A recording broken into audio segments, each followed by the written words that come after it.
Merci beaucoup à tous les abonnés de Ben Select, mais pourquoi pas de votre radio, la radio Bissonio Congo RDC, à suivre en ligne sur www.congonews.com. Les grands rendez-vous de décryptage de l'actualité de la semaine, c'est aujourd'hui avec les conseillers Fumu Sabata. Avec lui, on va vraiment décrypter toutes les actualités brillantes en République démocratique du Congo. Conseiller Fumu Sabata, Mbote. Mbote, mon très cher frère.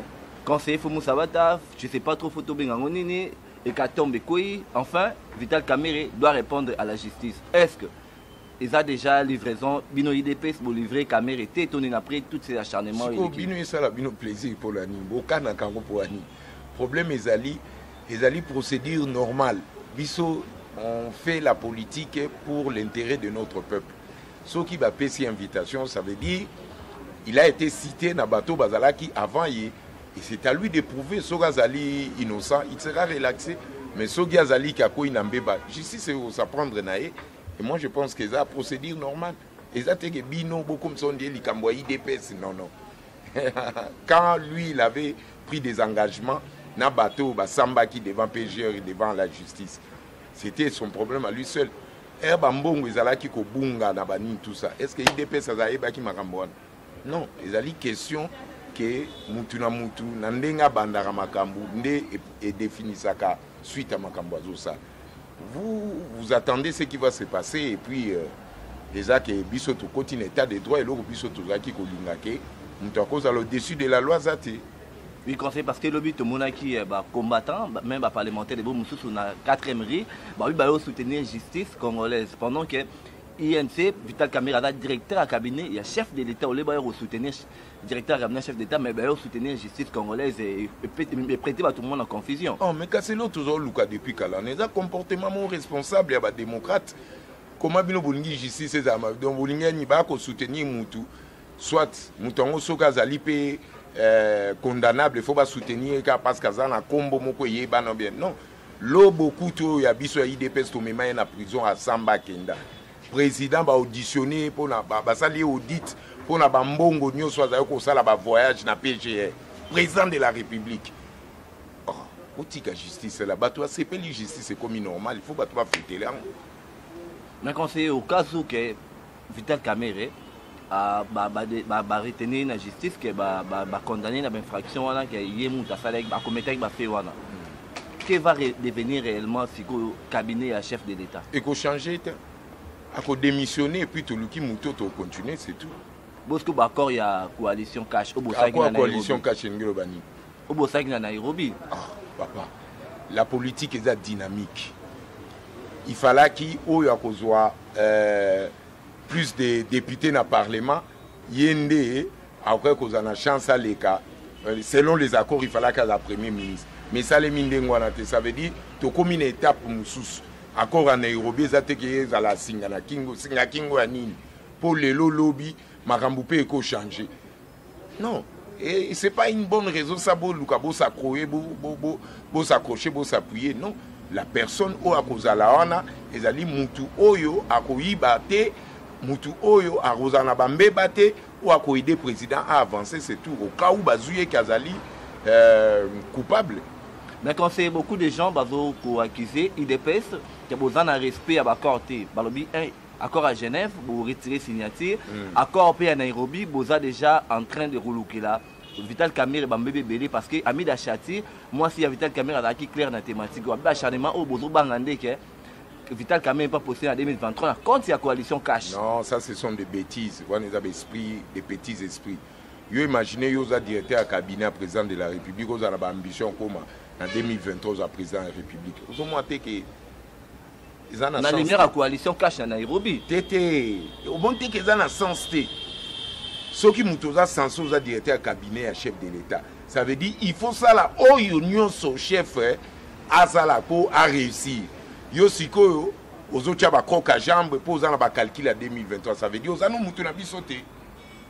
Aux mutu na bisoté parce qu'un directeur à cabinet faut travailler pour le président de la République à réussir. Yo siko za no comme na ba ambition comme a dit président de la République, c'est facilement au ça là ba croque jambe pour président échouer pour omité bien comme président.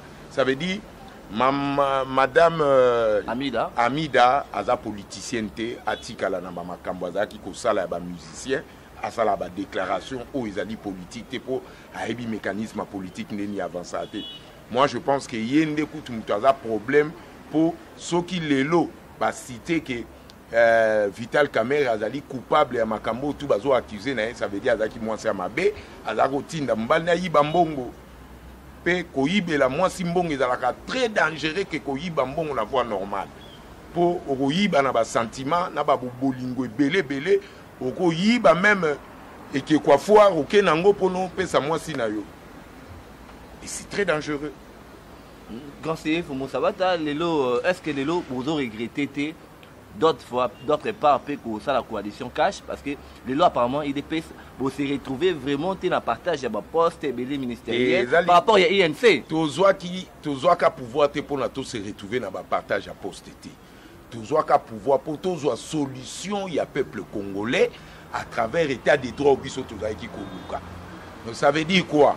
Bana nyoso baya qui peut mener biso bangonde ba comprena qui formule il y a le peuple d'abord tezala qui que congolais nyonso ya ko participer pour la vision le peuple d'abord pour peuple a réussi pour bande qu'on a bino na ba koko na bino que bozala la muka n'importe quel parti politique beaucoup dépendre d'un avantage abonné au tozo lukapo na peuple à travers le peuple d'abord si go bino boye bozo se comporter très mal totika bozala rande ngwana total bino non Lwana ba ki université ou ba ki ko la coalition na bangote pour université na biso université à droit il y a justice il y a vérité biso to ngana biso ba maguité siko yo et comme ngambo comme lo bono to kanaki il fallait to kangae pour kende yo siko o bandaki ko sala makama bi bo bande ko yiba o be te ke un jour ba ko kangae au moins te ke bazul ka bala te IDPS ber moko ezanga mutu na makolo Sogo yibakate, ndeni to beba nana. Mais yo yibi. Ça veut dire bisonde to beba neto omi bebi selio mokonde parcours na yo. C'est ça la différence. Faut bo yeba ko sala ga nuance wana. Biso to linga e mutu nyonso. Mais yo ye obandi sala le contraire au biso to sengi yo. À quoi bon to tikala na yo? À quoi bon botigane mais conseiller le à cœur ouvert. Tout le monde comprend que Bolingi est sous coalition cachée, Bolingi sous caméra parce que avec quoi entaché des pèses ou à Tamolarané esprit à Mukishi esprit à pireté à sainteté. Non, ce qui est clair, ça veut dire quoi? Jusque-là, Azali, un présumé accusé. Nan va pas si va preuve té. Ce qui va preuve bimi. Il est clair que Azali considéré Moutou O na baptisation basala qui Azali vrai. Ça veut dire il doit démissionner. Ça sert à quoi de continuer avec quelqu'un au Azali na ba point ndengwana. Mais soka bimi innocent. Ça veut dire justice est qu'on relaxer, to continuer parcours na biso. Mais quand c'est ce qui tu continues qu'on a hypothèse on a que Vital Kamerhe a démissionné. Et quoi attacher pe présidence il y a facilité. Parce qu'il y a la première personnalité indispensable était indispensable était. Il faut bolongo le loko na mutu que ça y est batu bako avancer té. On est d'abiloko ya chichati que la biso à l'accepte sur le bique. Bolongo le loko na mutu que kakaye so azana de makambo esimba. A part Tshisekedi dinde azaki na qualité wana. Que sans Tshisekedi mboko linga ke za sauver té parce que tout le monde a kiango ça veut dire azaki déjà l'esprit akomaki na dimension moko likolo o ke boki ko contourner te to za ko mona nga plusieurs reprises boko sundola pe na boluki nzela msusme kota suka bomunka bonbo kubeka na ko bomoni Tshisekedi na kwa zobi ne bozaka obligé bozala na ekaka à part Tshisekedi ndazaki indispensable mais yebakango c'est rare okuta na bato qualité ndengwana baza indispensable na kata ya mukili nzambe. Et Zara Koukouta na Bakabongo na Mokili Nzambe. Mais quand c'est tout le un peu moins confinement à commune à Gombe, pour une fois, le gouverneur Jean-Tini Ngobila a bien organisé les choses. Confinement total réussi. Déjà impressionné les années. Non, mais Ngaïza n'a pas beaucoup été, c'est pas à lui de lui jeter des fleurs. Ezali Koulouna virus n'a imposé surtout comment c'est pas Gentilin d'Assali qui m'a ici. Mais par rapport à l'organisation du confinement, tout le monde a croire que la commune à Gombe ça l'a confiné, mais confinement réussi, mais ça les autres là moi. Non mais bah, il faut bouper sa réussite à la police. Ce n'est pas Ngobila. Hôtel de ville, jouer rôle à mener, distribution de macarons gratuitement. Non, déjà, c'est jamais vu tout le monde en organisation. Bon, entre qui moutalaki dans le sommet à hôtel de ville, mais tout le monde en organisation. Non, c'est la police. C'est la police, c'est Ngobila. La police sous les conseils, tout le monde en Argentine doit organiser macarons classiquement. Si on a Gombesiko, on a Gentilly, on a porté au Sengoka. Il y a distribué des macarons gratuitement. La police, Moutoukut, on a collé Bezaline, Général Kassou. Général a fallu sonner une organisation, il y a quoi ça supervision on dirait. Non mais quand si kende si koko ta gombe so okuta ba Gentilly belé ba télémi na ba entraîner surtout bazo petsa ba ba okuta ba policier. Ça veut dire kasongo muto asali réussite lo connaît simba. À rigueur. À rigueur mais conseiller par rapport à la maladie à coronavirus dans le monde, beaucoup de gens n'avaient pas zappé vraiment aux spiritualistes pour ne pas dire aux hommes spirituels. Quel signe les lots par rapport à la maladie à coronavirus dans le monde? Dieu veut transmettre quel message aux êtres humains? Non, non, beaucoup c'est la Nzambete. La copie à Batu. Biso to aba master Nzambete, Nzamba cause à master na bisote, to ebi place à fanda te, to ebi te soit la tarayoji, ou bien à Rasuki à mande fois pembe koto suki à ba africain, koto à ba japonais. Non. Ça veut dire quoi? Et la copie à Batu, ne va créer et l'eau qu'on a pour instaurer la peur dans le monde, va imposer un nouvel ordre mondial, politique, pour gérer Batu. Mais ce qui est plus grave, et le épée sangal sous Nakanda, soko tangi apocalypse, ozomo na pena apocalypse, la Bible, ne makambo ezo le katsiko. Ça veut dire, babanda ko pango kala depuis na ba Bible. De bazo kumba mokili selo bango po babangi sabatu, bako ma moma moko balak sabino banzela na bango babino, il faut fonctionner, ça veut dire ba hôtel melanzambe. Biloko ane salemi na batu nde ba calculer pour bazana besoin ba mbongo na sima bazana makambo belé. Occuper la nation Moussousou. Mais ça ne marchera pas. Parce que Dieu n'a pas permis que vous puissiez effacer les aînés du monde qui sommes nous, les Africains. Ça veut dire, selon tradition africaine, nabiso toyebi source ya bonzambe nabiso place outil. Pour bakoko nabiso bazo sambela Dieu solo et bazaki ba monothéiste. Qui dit monothéiste, ça veut dire bazo mona moi pour en ce moment personne ne peut égaler le soleil. Nani a égalé le soleil. Nani a ça la projecteur amené le soleil na lumière. Personne. Donc ça veut dire que nous devons reconnaître que nous sala moi a danger l'équipe à Tunyoso. Et le but on a la banda qu'on a bino ko fana ba parents na bino manzindi tongi comme on a bino tsupe mena bibembete bangusubo bima na ba dala ba toilette ale toke ma pata toke fanda sko to tala nzambe mokilisi. Mokilisi ni na wetelemi. Sko to tala. Au moins te que ça en sens te. Ils ont dit ba osaka na nzambe. Nzambe faut à quelle bisopo humanité existe. Il faut tous la capote la sa grandeur. So bino beaucoup molinga bo exterminer batu mususu pour n'avoir avantage na vie. Ça sert à quoi de vivre avec des gens pareils? Et ils vont échouer. Conseiller, entre-temps aux Zolobakais, coronavirus et zappé troisième guerre mondiale, où le est zappé beaucoup plus informatisé. On n'y a qu'à expliquer ni par là. Non mais ils ont 5G. Pour sauter les malades dans le coronavirus, nous avons une place ba bébé ba okufate. Place bana ba jeune bana mike bazo kufate ezo bumanga batu na ba âge mokobo. Mais est-ce que ce que ça solo ndenge zo se transmettre na mupepe wana? Mais bana na bato bazo bela ba corona banda ba oza l'infecter. Ba jeune belé ba oza l'infecter. Comment pour na sotali bibembo zo mona bibemba ba bébé te ya ba jeune te kaka ba âge moko très avancé.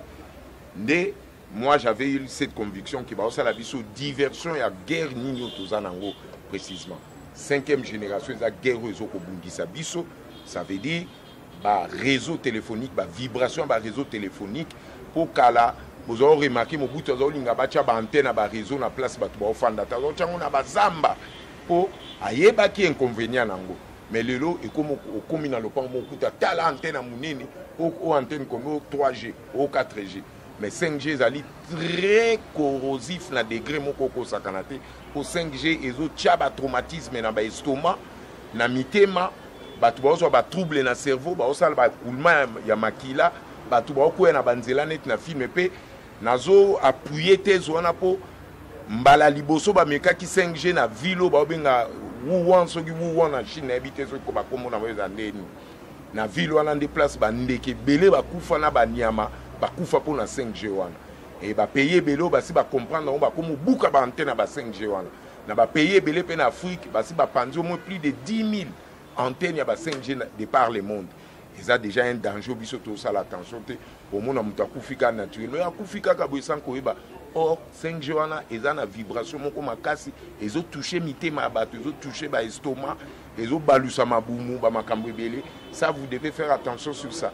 Moi je pense que guerre oyo ezali penda ya solo nde yango wana. Conseiller Foumou Sabata, tout le monde qui peut rapprochement entre Félix Antoine Tshisekedi et rapprochement entre RDC et Israël. Est-ce que ça signe que Babylone la Grande au Bible lobby à ce qu'il y a déjà, que c'est déjà Israël dans une sa potentat spirituel dans le monde également? Non, non. Il est clair qu'il faut soutenir le vrai juif qui est Bantou. Fachi, c'est le premier Bantou. Juif, ils ont reconnu, eux-mêmes, ils ont témoigné ça. Ça veut dire que les Juifs, ils ont parce qu'il y a des villes na Israël, Okuta, Bena, Kadima, Bena, Kingani, Bena. Ça veut dire que parce qu'on va reconnaître selon prophétique biblique que tu as soutenir les vrais juifs qui mieux qu'aux Alanamboka. Il y a un Poutine, Nani tout. C'est ma Fachi parce que c'est lui le vrai juif. Pour y avoir la richesse, c'est l'équipe qui est mobile. Parce que Binobo qui est cause à la plus juif que Yendengeni. Pour Nzamba Azobate, pourquoi penser que Congo pour Congo est un paradis. Ça veut dire ceux qui richesse à Congo est dans ma boko Fachi. Ça veut dire Yende Azali l'élu de Dieu. Yende vrai juif. Au Bango ba ko réparer ba bêtise na Bango parce que ba comprendre qu'il faut soutenir vrai juif pour qui mise à la parmi biso.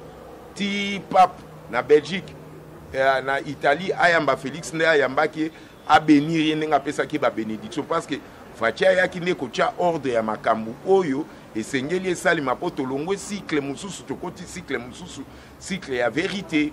Ça veut dire cycle ya ko reconnaître que il y a les ayants droit sur le plan spirituel pour ba esprit mystique nous surtout un monde centre nango de gravité ezali entre kananga na mbujima et ba chef kamwena sapuna chef kalamba yango na réalité on il faut boye ba place étoile de David et Pika et beaucoup évitango tengamo na des témoins na okema kamba juif bazoloba on dit écoute bakota ki esprit nanga po eza makamna za ko expliquer ngo depuis quand mais conseiller tout le monde ba vidéo mo circuler sur internet avec tant toujours conseiller en matière spirituelle puis à Fachi que Babi Fachi a initié la formation tout le monde va vidéo on a vraiment tambol même dans YouTube au cours réagir Babi Fachi la vidéo comment baza ko Fachi zo kota pour ba que ko initier la formation est-ce que ils a vraie information tout quelle vidéo yo mona kiango singa mona kiango pe mutu mona mona ka fani na kati ya chambre te ba kota ba ngoni ba kota na moni pe na image wana papa zali ba kota ba ngoni na couloir mo na moni pe ba tumcha Fachi baza wana ba kota Babi ba que ko initier la formation yo lo bandenge ni parce que ça dit moi spéculation mingi na internet c'est faux. Fachi aza mwana bakoko oki ko diriger Congo te so za na contact na ba ancêtre na yote eza na ba esprit oyo ya monde balingaki ba comprenaki que ba makambo mabezo et la bango trop. Donc ça veut dire il y a ce qu'on appelle réparation na otolo ba makambo réparation à tous les niveaux.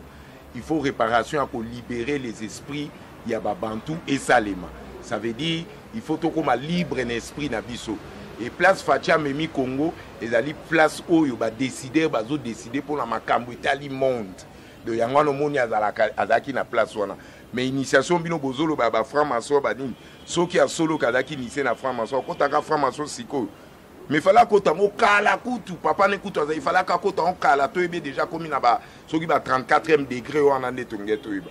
Nga na ebi Fachi na ebi kaza mutu mo andimela ba ancêtre na et qui dit mutu andimela ba ancêtre ezali mutu oyo andimelaka beaucoup connaît parce que coutume des ali bonzambe ya solo siko Fachi comme président awa atika ba ancêtre na ki okota na ba franc-maçon o ba ya ko copier mystique na Égypte pe ba copier ngo mabe yanga ba ko kozwa résolution finale na ngote yanga ba trouble comme salima na ba mboka na bango bakoya et pas Fachi pour ba solo la makambo monde pour place Fachi à côté ils allaient place à ba décider à monde qui dit décider à monde ils allaient ba décider à ba monde à makambo il y a ba sardinité bien makambo ba ndeni ba teka ka ba friperie na Afrique té ils allaient makambo ko décider sur les esprits.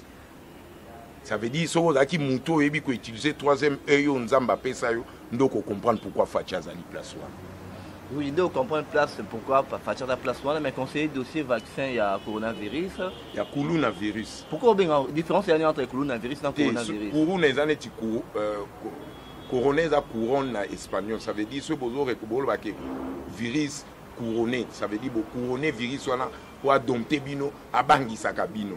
parce que ngai na lingelo ko wana te na ko pesa occasion wana te fona benge kuluna virus, ça veut dire azali virus moko déchi, il faut azonga ka ndenge bato bayaki na ba kozongisa biso bato to kosimba ete et kozonga ka na bato na ba moment ba stopper ngo de ba créer kango na ba laboratoire point barre. Oui, mais quand c'est de l'eau, on doit partager avec les bactéries qui ont un laboratoire pour le coronavirus. Non, ils ont toujours fonctionné comme ça. Mais en réalité, le virus est belé au bactéries, ils ont la politique, ça la diversion. Tu vois, le coronavirus a créé un laboratoire pour cibler moi, Babilo, comme bateau, qui ciblé. Pour imaginer le moutuloko là, comme on est là, Manu Dibango. Bah si soka kufi na coronavirus. Yosko yebisanga. Combien de musiciens au côté si bango na kati esprit na l'œil invisible na bango ko banga ba monike musicien munene do ba pona ka bato minene mutu munene lokola nan Manu Dibango kufi. Donc ça veut dire virus soit nasal aux ko bango fandition na kati. C'est comme ça fonctionne. Mais boy la biso fiche ya nini ya examen ya santé na esoka kufa na corona et comme tout le monde ne soit akufi na corona, tout ça ce sont des intimidations. Ce qui est plus important, tous à la unis, to communiquer bien, to pesa na ba information pour internet, to ko utiliser d'une manière positive. Yango no moni ba message zo koleka ba africain nyonso ba boyi eloko wana. Mutu ako imposer te pour ba pesa au vaccin sans consentement na yo ou bien ba parents ou bien famille na yo point barre. Conseiller lobby bazo pour n'a terminer au na coronavirus mais ba lobby ministre de l'économie Akasia ba tester ba a testé positif mais mitu ba testé négatif. Il pas pogné car réellement d'ailleurs na coronavirus on a. Papa place bato ba calculer makambo mabe yo ko imaginer te na kati ndako peut-être soki bazo sala batonga nini pour dans quelques minutes ba ko bimela so ba beta so batonga sikoto éviter. Donc ça veut dire quoi? Ils ont raisonné que na masque de bazo ferry ba peut ça une image moko ba virus mo zo tambola na mon pépé yo po bina la ta masque na la tabaga na so ba savon, c'est bien les ali ordre au bâti pour na ko prémunir na makambo. Mais la réalité ce n'est pas ça pour nanga. Ça veut dire quoi? Politique a oteka ba ki se batamina sima. Politique, il y a quoi intimider battu, batamina sima. Politique, il y a quoi assassiner battu, batamina sima. Tout ça, et là quand il y a formule où on va concocter pour instaurer la peur na katia bat.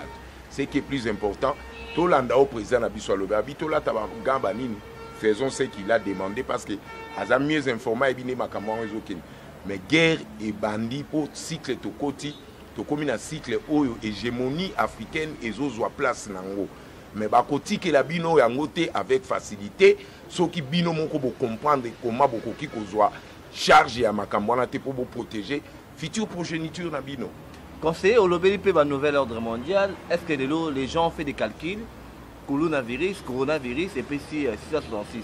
Est-ce que les autres qui ont vers matérialisation en Bible par rapport à 666? Mais c'est pour cela que je te dis c'était préparé. Ça veut dire qu'il y a écriture biblique fictive. Il y a une relais dans la génération Zokoya. Il y a des dessins animés qui ont été coronavirus. Il y a des films belés tout le monde dans les années 80 qui ont coronavirus. Ça veut dire qu'il préparer pour préparer l'avènement Obama. Tout le monde a déjà un film qui non, film dans les États-Unis, au monde président président noir. Ça veut dire qu'ils ont préparé les noirs pour que non.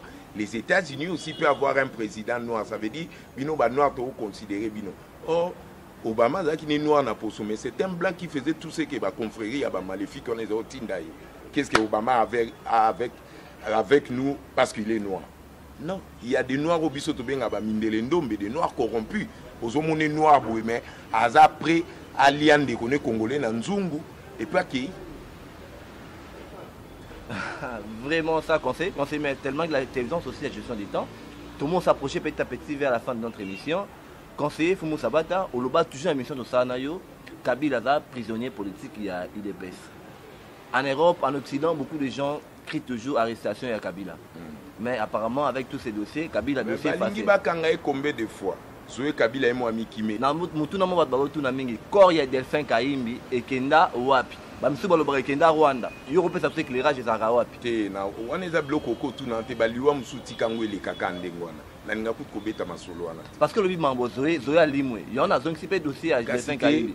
Corps na ekenda wapi. Baliwa musuti kango ele kandengwana. Eza maram na ko landa te ko so to bito beta masolo magamba Delphin na basala na peuple na nga bantu. Na sima ya miso ebando kitanga botika baliwa musu ele kandengwana. Eza maram na ninga ko beta. Vraiment ça mambo ninga beta te conseiller Camille a rejeté, Aboboy qu'on s'est présenté par rapport à la première invitation. Te aboïté, avocat nende bazwa qui nous recule pour bayebi dossier nino ba présenter bango ba fundeli ekuna. Yama ba FC obi te ko kende nan te tant que tout non ba argumenter parce qu'à cause que ndepé kuna ga les jours accueilli à Kepe Makala. Pour dossier déjà au banque à lobby tout tout va lobby avec des preuves na ba banque tout mbongo le kaki bon ba avocat nende mutu ba conseil ba bité kokene na nteto luka ndeni to luka to défendre pour basi ba citer makambutu kuna bazala makambutu ba bengisi ezate ka kimia okendeneka okendeneka conseil pour aussi sanayo un dernier message peut-être à l'endroit ya batno c'est INC ba cette déclaration na télé pour na koloba acharnement et consort par rapport ya coalition na bino au Golobani et puis on peut s'appeler un message par rapport à bazo s'agiter pambaté pour bayebi que ba fait kokyo bimakuna e cause ala e ko causer bango préjudice les agitements moi pambaté moi je vois les choses comme ça. Votre dernier message à tout le monde qui nous suit de partout. Ayez confiance au président de la République. Tout ce qu'on peut dire sur le président de la République ezali choix na bino mais ne cherchez pas à vouloir faire tomber l'arbre qui peut vous donner l'avenir, qui peut vous donner le bonheur dans le futur proche au Tozali.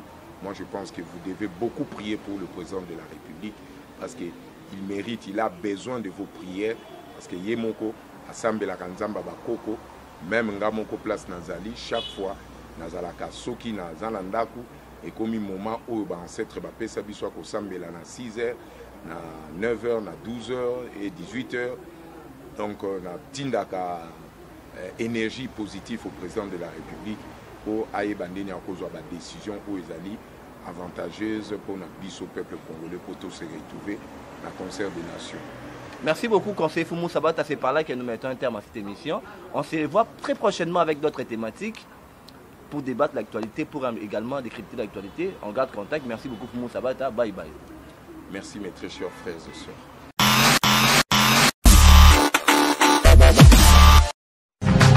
Radio Bissonyonso Congo, RDC, une chaîne au cœur du monde. Vous êtes sur la radio Bissonyonso Congo RDC. Oui, tapez www.radiocongonews.com. Accédez dans notre site et avoir toutes nos informations. Soyez le mieux informés.